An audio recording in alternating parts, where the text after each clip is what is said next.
you did this, and all the material is because of him. I didn't make this stuff up. Well, I might have made some of it up. But Tom unfortunately came into our crew room not too long ago and asked the crew, "How old do I look?" That's like walking in a room with strangers. "Do I look fat in these jeans?" Right? So one person answered an age he didn't find appropriate, and he no longer works here. But so what I want to do, I'm going to tell a story I've never told, and yeah, we'll see if he remembers it. So I just started working here, and I've actually never worked under Tom. You know, he's never been my boss or whatever. And but Dennis DeGroot, who's in here, I'm going to be throwing names out. I'm not here to protect the innocent. So Dennis thought that it was just this wonderful idea to get this stuff called flow mix, and it was going to solve all our problems with our road. So we were picked as a guinea pig crew to go up on the mountain and put out this flow mix. Well, I just started, so what do you think I'm doing? I'm flagging. So I get the flag because that's where people that don't know anything get to do. And so I'm up there flagging, and Tom comes up to inspect it. And Tom walks up, and the whole time we're doing this, Dennis keeps telling, "Don't touch it, don't touch it. You can't touch it. It's poisonous. Don't touch it," right? And so I guess we're becoming infertile or something. I don't know what happened if you touch it. But so Tom walks up, and I'm about 10 feet from it, flagging. It's Highway 9. There's hardly any cars at the top. Tom comes walking up, and he's like going like this. He's looking at it. He's looking at it. And he squats down, he goes like this, and he starts putting his finger, and he gets his finger closer and closer, and I'm standing there going, "Oh, you're gonna get it." And he almost touches, and I'm standing there, I go, "Don't touch it!" He goes, "What this?" What the? He called me every name in the book that I can't say because his daughter's here. But he called me everything that you can imagine because I told him to don't touch it, right? Well, that'll come in play later here because, if you touch it, bad's going to happen, right? So he didn't touch it, but he was really pissed at me and wanted me to dig a 500-foot ditch or something. So anyway, with that story being told, I just want to mention 34 and a half years. Can you imagine 34 and a half years? That's older than some people in the room, right? So think about it, right? Some of you weren't even born. So what I did is I wrote down some lifespans of some animals, right? And these animals kind of relate to Tom, and just kind of, so I didn't pick all the animals. We'd be here all night, right? I'm still here 3 more days next. So anyway, that's okay. I'll call in sick. Anyway, so the first one was a worker bee, right? And that's what Tom's always been since I've known. He's been a worker bee. But they only live a year. So Tom's got to control himself because I couldn't pick queen bee because that really doesn't fit in this area unless you're in San Francisco. So they live 5 years if you're a queen bee. But he's our king, but he's not really a queen. So you're a worker bee. And then a cow. A cow lives 22 years. And Tom's had a lot of cows since he's been here. I can tell you that. So, and then a deer, 35 years. But a deer usually doesn't last 35 years in this area because the highway takes them out. So, and then an ass. An ass lives 45 years, right? And so, Tom, I guess, is considered an older ass. And then a gorilla. They live 20 years, right? You got to think about a gorilla. So these are kind of a grizzly bear, 32 years. So Tom's like, he's like the grizzly bear sometimes if you rub him the wrong way. And then this other one, a hellbender. I've never even heard of a hellbender, but that kind of described him sometimes on some of the job sites, and they live 29 years. So I kind of looked up a hellbender. It's a salamander that emits ooze. So then a lion lives 35 years. So he's kind of like our lion, we're all like his pack, and we have to do stuff for him. And I wrote down a pig just because it's a pig. And they live 25 years, except when you eat them. And then a platypus just because I thought it was funny. And they live 10 years. and then a porcupine. He's definitely got some porcupine in him. And they tend to live 20 years. A rhinoceros, 40 years. So he hasn't quite reached that working length, but in life years he has, but in dog years we won't mention that. A sheep, 15 years for a sheep. So they just keep running. And then the last one is a turkey buzzard. They live 18 years, right? So I want to get perspective of like how long he's been working here, right? So with that story, I'm going to tell another story.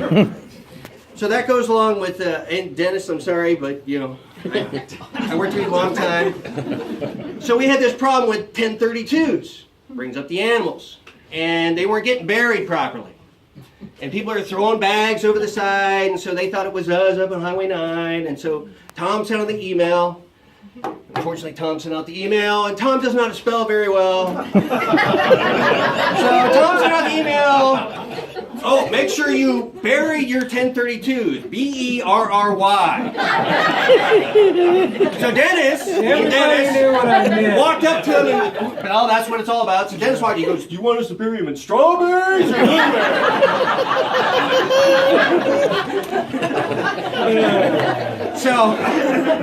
So I mean, and he just recently sent out an email, which, you know, just goes to say that he hasn't changed. He was practicing for retirement.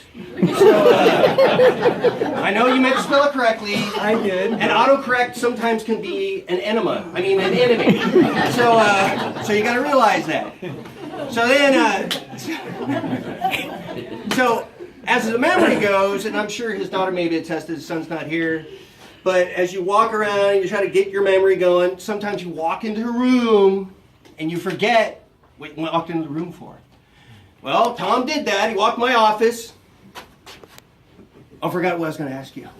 I'll walk back out. So he walked back out, and he walked back, and he still couldn't remember. And I'm sure we've all done that. You walk in a room, you forget, you know, and you walk back out, and you forget. Well, the problem happens as you get old. Sorry, Tom. As you get old, you're going to walk into the bathroom. And you're going to forget why you walked in the bathroom. So I'm going to tell this story. And it's about me. I throw myself under the bus. I have a cat, and he has a litter box, and you know how those can smell sometimes if you have a cat.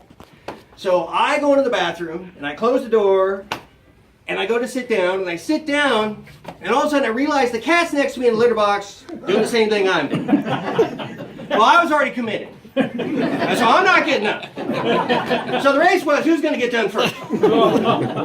So all of a sudden the cat goes running to the door and literally starts scratching at the door. And so I'm like, oh crap, right? So you always think it's the cat, but no. So Tom's going to finally remember that he's going to go to the bathroom, and he's going to sit down, and he's going to be in his thoughtful spot, his office, his sacred area. I usually call it my poo corner. And he's going to go in, and he's going to realize, I don't have a cat. So he's going to be in there without the cat, and he's going to realize what's going to happen.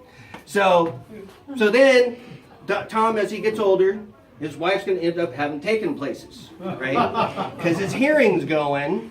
She has to go with him. Got that fixed. Yeah. And so he's going to end up going to the doctor, and they're going to ask him to want to take some tests, and they're going to want to have some samples. And so they're going to say, oh, we want to get, you know, a semen sample, a urine sample, and, you know, another sample, right? And Tom's all, what? What are you saying? Wife's going to hit him and go, he wants your underwear, right? So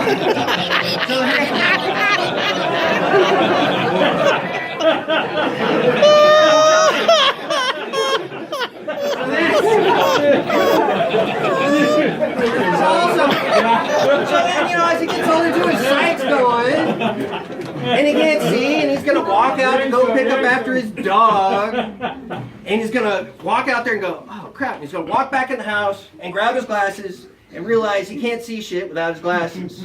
So that's going to totally happen to him too, right?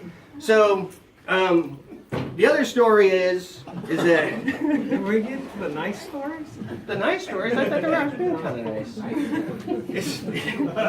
As he gets older, too, he's going to realize he can't bend over if he drops something to pick something up. He's going to realize that it's going to be a lot more difficult. You're going to drop something and go, you're going to think about it first, go, oh crap, that's going to hurt. And then you're going to realize, then you're going to go further, you go, oh, if I go any further, I'm going to blow a gasket. And then you go all the way down, you're going to go, oh, I've fallen and I can't get up.